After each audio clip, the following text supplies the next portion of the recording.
Sony OLED TV battle, Bravia 8 versus last year's 83-inch Sony A80L. Up next. I've seen things people wouldn't believe. Hey, what's up guys? I'm Brian. This is Tech Therapy. Thank you so much for joining me as I compare the Sony Bravia 8 to my own personal TV, the 83-inch Sony A80L. Now, I wish I had them at the same size. However, that is impossible as there is no 83-inch Bravia 8. And there's a reason for that. At least in my opinion, the A80L carries over because it's something special, something that separated itself from the other sizes last year. The Sony A80L at 83 inches actually had the A90J Master Series chassis and heatsink. In theory, it's brighter than the other sizes, making it a perfect matchup for this year's Bravia 8. Now, the Bravia 8, for me, sadly sits in the shadow of its more famous sibling, the Sony A95L QD OLED, which is the returning champ of the Value Electronics TV shootout. And like the A80J, A80K, and A80L, it's often overlooked until this time of the year, which is why I just reviewed it again and am now putting it against its own sibling. Now, keep in mind, it is 65 inches and it's going against the brightest A80L that was ever made. And it's amazing how close they are. The A80L will appear brighter mostly all the time due to its size. Keep that in mind as we do the matchup. Without further ado, let's check out the Sony Bravia 8 versus my own Sony A80L. Thank you so much for watching.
All right, guys, let's do it. Sony Bravia 8 going against my own personal TV, the 83-inch Sony A80L. TV comparisons are always interesting, but they are more interesting when your own personal TV is in the ring, especially against its successor. Now, why follow up with this comparison considering I've already reviewed the Bravia 8 not once, but twice? I do feel it is very overlooked, much like its predecessor, A80J, A80K, and A80L. And it's a shame. They are gorgeous OLEDs that many of you are overlooking, whether they are underrated or overlooked. I'm here to revisit it. The Bravia 8's also been unfairly criticized and also considered a step back from the A80L. Yet I've been living with it for about 3 weeks, right next to the best A80L out there. That's why I'm doing this comparison, to give it its moment, to really show you what it's capable of. Now, the Bravia 8 also has a new design. If you look at the A80L, it has that thinness at the top. It also has chunkier legs that rise up from the ground. Where you look at the Bravia 8's design now, the legs are more flush. That is to accompany a soundbar that can go right over the top of it. You have a more uniform thickness from top to bottom. You have a textured back. Silver bezel, not really seen from the front in comparison to the Bravia 7 Mini LED. Also, that silver bezel is not on the front, only on the sides of the panel. As we look at the A80L, which is a traditional OLED. Very thin at the top, very large back. Both feel extremely premium. The Bravia 8 is a new design, very interesting. It's there to really match the Bravia 7 and the Bravia 9. Again, more uniformed from top to bottom versus being thin and delicate at the top. Now we'll do this first comparison in a bright room. Unfortunately, it's not very bright outside. Both have very glossy screens with very similar reflection handling like traditional OLEDs. And the minute the lights go off, OLED's real strength shines. They look like they're hovering in midair. You can't even see the rest of the TV. Light stays where it belongs, and the specular highlights really pop.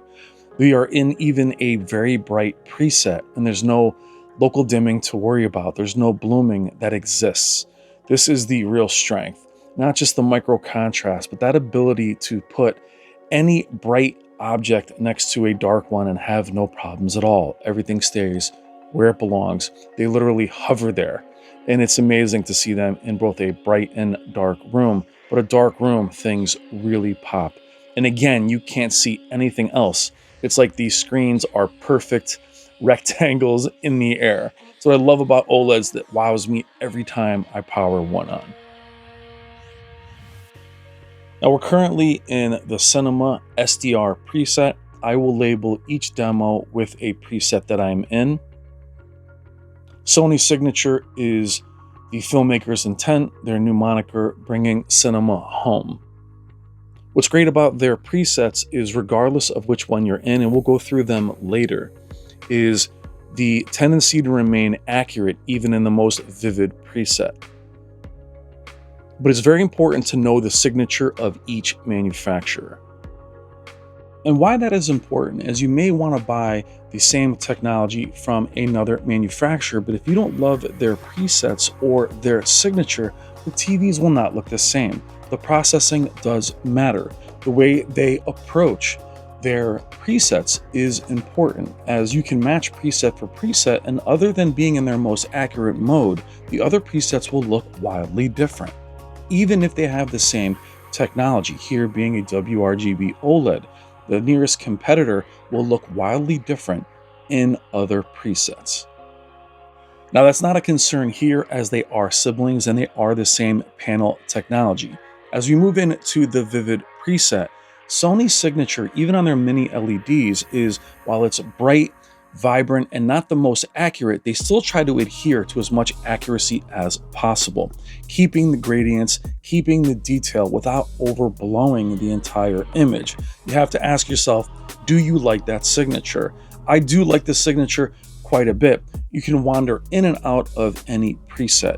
For me, Sony's one of their greatest strengths with their presets is set it and forget it mentality, meaning regardless of the content you're watching, if you find a preset you like, you can pretty much leave it in that preset, and even the most vibrant images or saturated images like you see here will still look very natural and very pleasing to the eye. Now, what are you guys seeing in this comparison with the 83-inch A80L and the 65-inch Bravia 8? Now, the sheer size of the A80L is going to show a brighter image. But as we mentioned earlier in the intro, the A80L at 83 inches was the A90J chassis and heatsink, in theory being the brightest A80L of the group. All the other A80Ls are also amazing.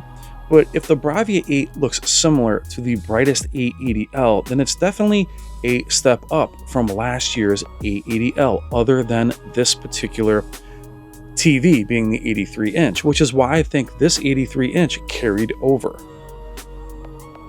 Meaning it would have been redundant to do a Bravia 8 at 83 if this A80L is different than the others being the 83. Now we're going to go quickly through the differences in the user interface in the presets one at a time. Vivid, Standard, and Cinema are in the same place. However, Professional is now the new Custom, and it's in a different sequence of presets. Custom on the A80L was way at the bottom behind IMX Enhanced and Photo. You also have a calm mode on the Bravia 8, which is more about eye strain than being an eco preset. These are small differences that only matter when you realize you bought last year's TV and now you don't have them. Now we're going to go through the comparable presets one at a time, starting with Professional and Custom, the most accurate preset. I do like Professional a bit better. It has a bit more pop. Now we have the Cinema preset, your Standard preset, and your Vivid preset. And now we'll show you the differences in the UI and where the settings are located on this menu bar here, where you have kind of the older A80L settings from years past. You now have the image on the side. In the separate menus, you have more audio features as well to work in tandem with either a sound bar, the quad, or one of the Sony receivers. Now, these small differences in the UI and these quality of life features, albeit the design or the way the presets are different, these are things that change that you, again, wouldn't miss until you buy last year's TV. And then you start looking for these features and saying, well, where's Professional? Where's the new UI? Where is the Amazon Prime calibrated mode, which is now on these Sony TVs, which what it does is actually changes the preset to what you're watching. Unlike the Netflix mode, where it just gets to its more accurate preset, the Prime chooses the preset for whatever you're watching. For example, sports, movies, animation. It will change to the appropriate preset, something the Bravia 8 has that the A80L does not. Now, I shouldn't say it changes the preset. It actually doesn't change the preset at all. What it does is it tunes the image based on the thing you're watching, which is even more impressive than simply switching into a brighter preset. It actually does that at the TV's engineering level, tunes it to whatever the content is calling for. Now, even in this content from good friend Jennifer Gala, you can see there are differences. There are moments where the Bravia 8 is brighter while still maintaining that detail. They do trade shots back and forth. In this shot here, the Bravia 8 is brighter. They are set up exactly the same. Speaking of the content, very special thanks to the one and only Jennifer Gala and her second channel, the HDR Super Channel. Check the description below for links to both of her channels and consider becoming a Patreon to her channel and download these same demos for your new TV in full Dolby Vision and Dolby Atmos. Thank you so much, Jen. Also, a very special thanks to Value Electronics. Thank you to Robert and Wendy who have supplied the Bravia 8 yet again for an extended review. I also bought the Sony A80L there for myself last year. Please check the description below for links to their website or call them directly. They ship free nationwide. Let them know that I sent you. They'll take great care of you. Thank you, Robert, Wendy, and Value Electronics.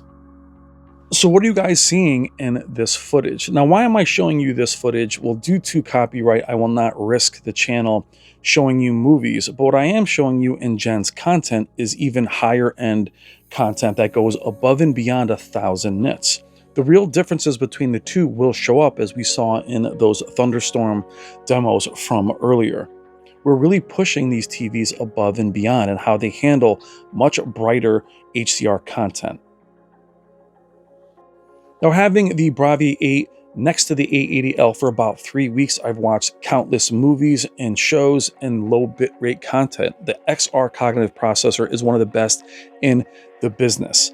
It is present on the Bravia 8. There are some theories that the cognitive processor perhaps was left off because smooth gradation is missing within the settings. That is false. At a statement directly from Sony of Japan addressing this. You can hear more about that in the Bravia 8 review.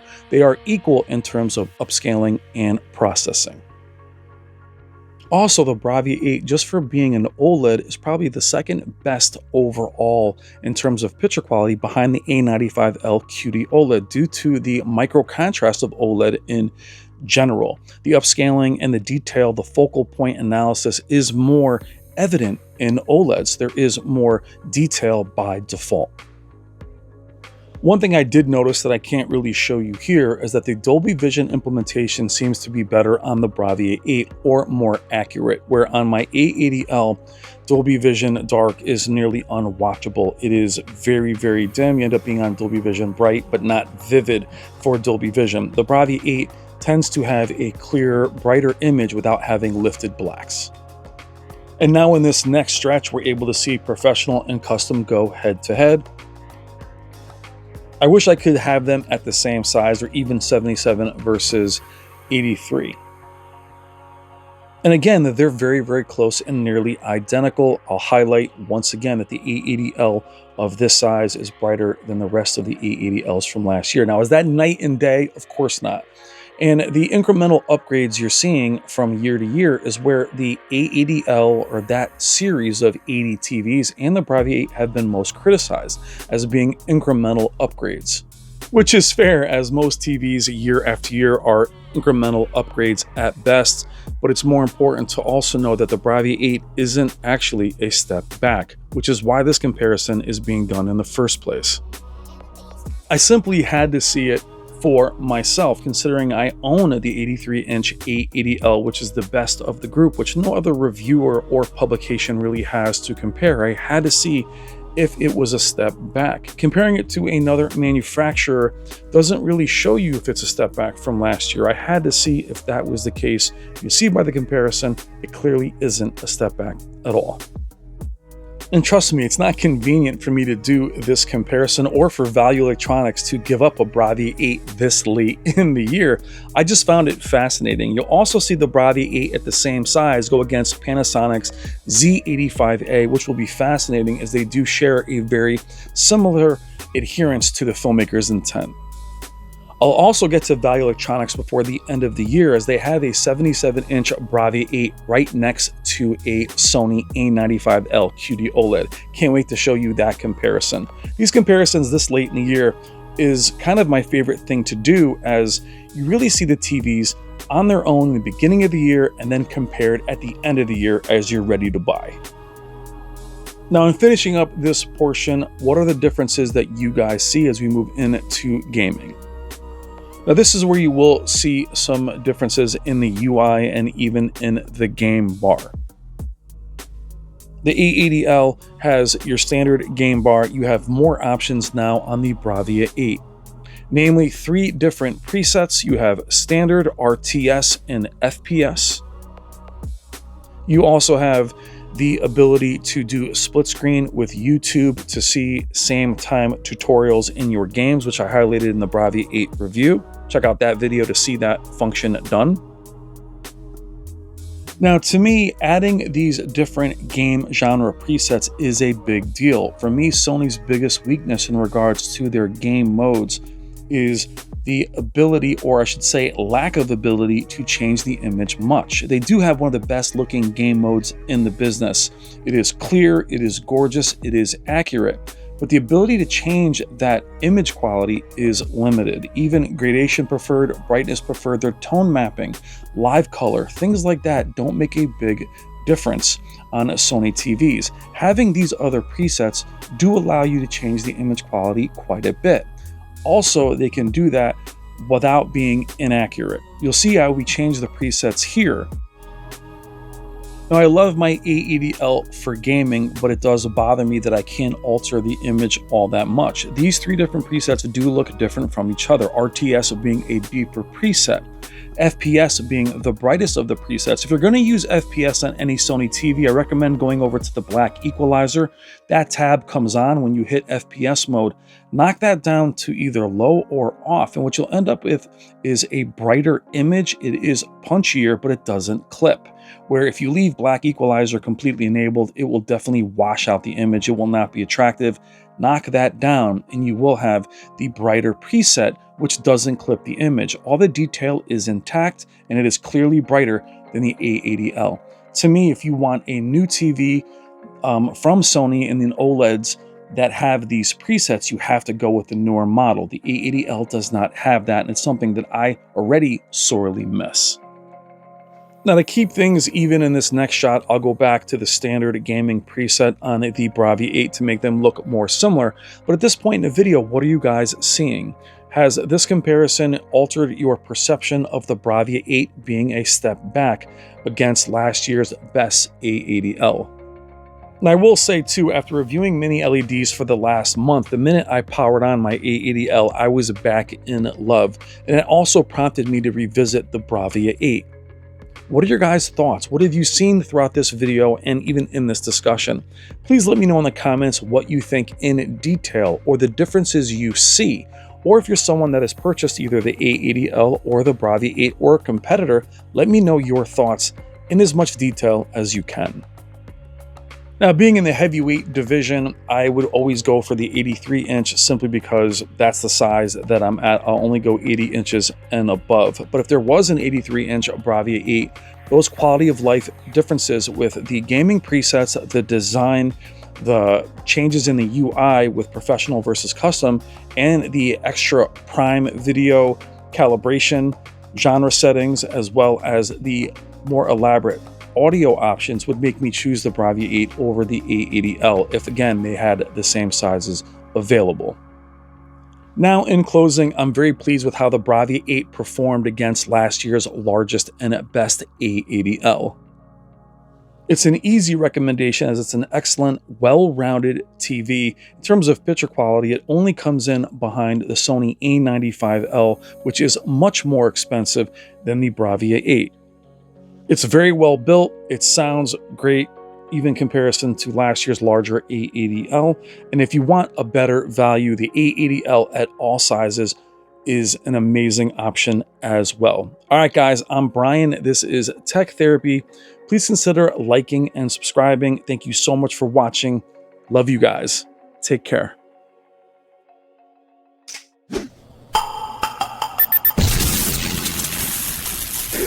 It's better to burn out than to fade away.